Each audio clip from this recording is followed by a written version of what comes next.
भोग लगाओ, थोड़ा नाम कीर्तन करो, फिर उसको मर्यादा से पालो। आप वैष्णव हो, बाजार में खड़े खड़े कंठी तिलक लगाए, अच्छा लगता है आपको? अरे कंठी तिलक लगाकर इसकी मर्यादा की भी तो रक्षा करो। लय उपदेश कहा है अनन्य अनाय अनर्पित जाए गटकत। अब ये नहीं होगा कि सुबह सुबह उठे हो बेड टी पी रहे हैं, नहीं तो कोई भक्ति नहीं रहेगी। पहले उठो, नाम रस पियो, गुरुजनों का नाम, महापुरुषों का नाम स्मरण किया, कुछ देर इष्ट का नाम स्मरण किया, फिर भूमि को प्रणाम किया, सब भक्तों को प्रणाम करके हे प्रभु आज का दिन हमारा बड़ा मंगलमय आपके स्मरण में जाए, ऐसी प्रार्थना की। फिर आप शौच स्नान आदि क्रिया करके प्रभु की मंगला करके फिर उनको भोग लगा करके फिर जो ऐसे ऐसे तो आपकी बुद्धि शुद्ध हो जाएगी। लेकिन पशुता बढ़ रही है, पशुता बढ़ रही है। आस करें विषयीन के आगे जो देखे मैं जो रत हाथ लग। पहली गलती बिना भोग लगाए पा रहे हैं, वैष्णव होकर भी, शरणागत होकर भी।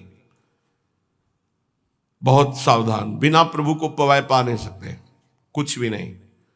हर कर्म प्रभु को समर्पित करना है। आज जब तुम कंठी बंधवा लिए, दीक्षा ले लिए, तो तुम्हारा कोई कर्म ऐसा नहीं होना चाहिए जो प्रभु को समर्पित ना कर सको। कोई पर्दे के डाल करके कार्य करने वाला कि नहीं, प्रभु दे पर्दा खोल करके हर कार्य आपके सामने होगा, आपके लिए होगा। हमारा जीवन अब पर्दे में नहीं है, बेपर्द है आपके सामने। कभी संकोच न करो प्रभु से, प्रभु सब कुछ देख रहे हैं, लेकिन वो संकोच करो जो प्रभु को हम समर्पित नहीं कर सकते। वो कर्म, वो खान पान। महापुरुषों की करुणा का क्या कोई पार पा सकता है? अब वो हृदय द्रवित है, चिंतामणि में आसक्त था तो वो छाप लग गई। जैसे द्रवित मोम को जो आकार दो ले ले, ऐसे बहुत संभाल के द्रवित हृदय को नहीं। कहीं भी अगर अपनापन हो गया तो वो नहीं जानता कि उसका अपनापन कैसा है, नहीं जानता। वो हृदय से जो प्यार करने वाला होता है उसे लोक कुल वेद धर्म मोक्ष मर्यादा ये कुछ नहीं सुनाई देती, सिर्फ अपना लक्ष्य दिखाई देता है। तभी सुंदरदास जी ने प्रेमी की दशा को लिखा है, न लाज तीन लोकन की, न वेद को कहो करे, न शंख भूत प्रेत की, न देव जच्छते डरे, सुने न कान और की, दृश्य न और इच्छना। ये डर नहीं कि मैं किसी की बहू के पीछे जा रहा हूं, मारा जाऊंगा, कुछ नहीं, पीछे पीछे जा रहे हैं। जल्दी से घर में गई और अब देखा पति, तो पति से कहा कि कोई पीछे साधु वेश में है पर है गलत दृष्टि से, तो आप देख लीजिए। तो उनका आप धैर्य रखिए, दरवाजे पर आया हुआ भगवान का स्वरूप माना जाता है, हम एक बार इसका सम्मान करेंगे। बाहर निकले, प्रणाम मुद्रा में, आज्ञा कीजिए, कैसे आगमन हुआ? उनका एक कौन है जो गई? कहा हमारी अर्धांगिनी धर्म पत्नी। बोले एक बार भर नेत्र देखना चाहता हूं।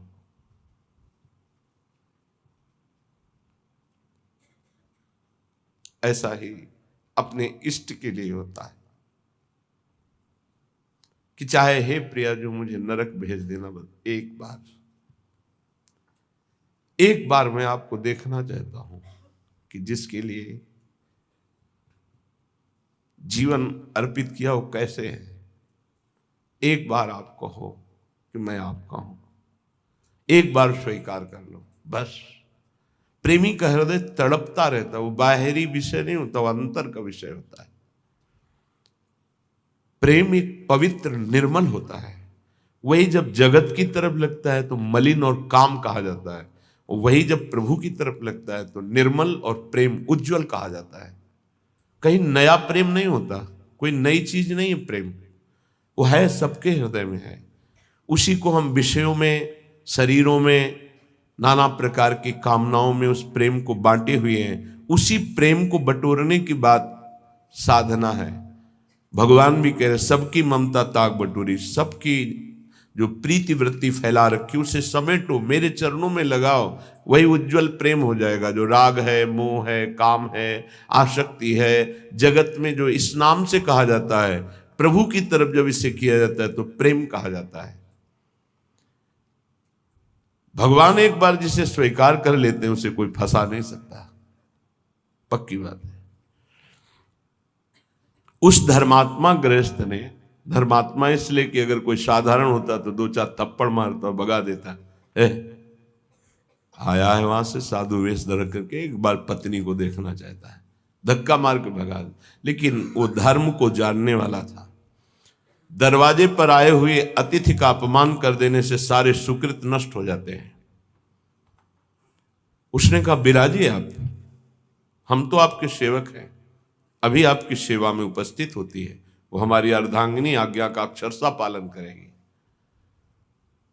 अंदर गए, उन्होंने कहा कि आप आज्ञा तो कर रहे हैं पर उनकी दृष्टि पवित्र नहीं है। उन्होंने कहा, हम उपस्थित हैं पास में ही, तुम चिंता मत करो, अतिथि है। अगर वो दर्शन की केवल याचना कर रहा है तो हमें पूर्ण करने में कोई भय नहीं। आगे अगर कोई चेष्टा करता है तो हम उपस्थित हैं, फिर हम अपने धर्म की रक्षा के लिए जैसा प्रभु आदेश करेंगे वैसा करेंगे, आप निर्भय रहिए। जब पति का ऐसा आदेश हुआ, हो गई। रूप दर्शन की आकांक्षा थी इसलिए यहां से करके गई। हाथ जोड़ा और कहा, क्या आज्ञा है आपकी? कितने धर्मात्मा जन हैं, नहीं ऐसी चेष्टा और तो फिर कटु व्यवहार होना चाहिए, क्या आज्ञा है आपकी? अंदर आया, अरे नीच, फिर प्राण प्यारे श्री कृष्ण से विमुख होकर फिर शरीर की तरफ। ये ऐसा क्यों हुआ? ये मेरे नेत्रों का दोष है, इन दुष्ट नेत्रों ने फंसा दिया। अब नहीं। गा देवी एक काम करोगी, मुझे 2 सुई ला के दे दो। तो क्यों पूछने की जरूरत ही नहीं थी। पति से कहा, ये 2 सुई मांग रहे हैं, दे दीजिए, गृहस्थी में होती है, दे दिया। उनका, हे श्री कृष्ण, नेत्रों ने आपसे फिर पुनः दूर करने की कोशिश की, इसलिए ऐसे नेत्रों को मैं नहीं रखूंगा। जिन नेत्रों ने हमको फिर सांसारिक रूप की तरफ घसीटा, वो आपके लिए मैं इनको नष्ट करता हूं। सुई से आंखें फोड़ ली। आप जागृत हुई, दिव्य निष्ठा। इसका भाव हम ये नहीं करें कि आप अपनी आंखें फोड़ लीजिए। इसका भाव है कि जिसके द्वारा हमारे भजन में विघ्न पड़ जाए उसका हमें त्याग करना चाहिए। जाके संग कुमति मति उपजे, करत भजन में भंग, तजोरे मन हरि विमुखन को संग। चाहे हमारी कोई वृत्ति हो, हमारा कोई अंग हो, चाहे हमारा कोई निज जन हो, इस पे बर्दाश्त नहीं, त्याग। उसी समय भगवत साक्षात्कार होता है जहां निष्ठा जागृत होती है। निष्ठा, समर्पण, पूर्ण समर्पण। अब उनका पूर्वाभ्यास तो था नहीं, वृंदावन की तरफ चल पड़े, एक लकड़ी लेके दे दी, आंखों से रक्त की। उनका, आप चिंता मत करो, ये इन दुष्ट आंखों को ऐसा ही दंड मिलना चाहिए, क्योंकि इन्होंने सर्वलोक महेश्वर परम सुंदर प्रभु को छोड़कर फिर सांसारिक रूप में आसक्ति। अब नहीं। चल पड़े तो मार्ग के किनारे एक कुआं था, उसमें गिर गए। अभ्यास तो था नहीं, गिरे तो हा कृष्ण, आवाज आई तत्काल। बाबा लठिया पकड़ा, विचार किया कि कुआं तो बहुत गहरा है, लठिया पकड़ाने से क्या हो, लेकिन कोई कह रहा है, ऐसे पकड़ के ऐसे उठा लिया। इतनी सुंदर सौरभ, सुगंध, हृदय में एक अद्भुत आनंद। उन्होंने सोचा है कि छोटी सी लठिया और कुएं से निकाल लेना, ये तो सिर्फ भगवान का कार्य है, और ऐसी सौरभ, ये तो ऐसा लगता है साक्षात श्याम सुंदर है। तो लठिया के सहारे से हाथ तक पहुंचे, पकड़ा हाथ, भगवान ने छुड़ा लिया। तो मुस्कुरा के कहा, हाथ छुड़ाए जात, निबल जान की मोह। आप बलवान हो, छुड़ा सकते हो, लेकिन हृदय से जब जाओगे तो सबल सराहूं, तो जाओ, बाहर से भाग जाओ, लेकिन हृदय से निकल के जाओ तो तुम्हें बलवान समझ लूं। भगवान ने हाथ पकड़ लिया और स्वयं वृंदावन बिल्व मंगल जी को लाए। अगर तिरस्कार ना हुआ होता चिंतामणि के द्वारा, तो क्या उन्हें भगवत साक्षात्कार होता? अगर गोस्वामी जी की पत्नी ने उनको ऐसे महामंगलमय वचन, जो कटु वचन थे, ना बोले होते कि जितना तुम्हें इस चाम से प्रेम है, अगर राम से प्रेम होता तो तुम भगवत प्राप्त हो जाते। जगह जगह पर अपमान और तिरस्कार और निंदा ने भगवान की तरफ मोड़ करके भगवत प्राप्ति कराई है। इसलिए उपासक को चाहिए, लोका स्वच्छंद निंदाम विंदधति यदि में किम ततो दीन दीनम सर्वम चेतस्यात कुटुंबम किमु मम ततो दुर्दशा स्युस्तता किम। यदि इस लोक में सब लोग मेरी निंदा करें, ऐसा थोड़ी है कि सब निंदा ही करते हैं, कभी ऐसा किसी के साथ नहीं हुआ।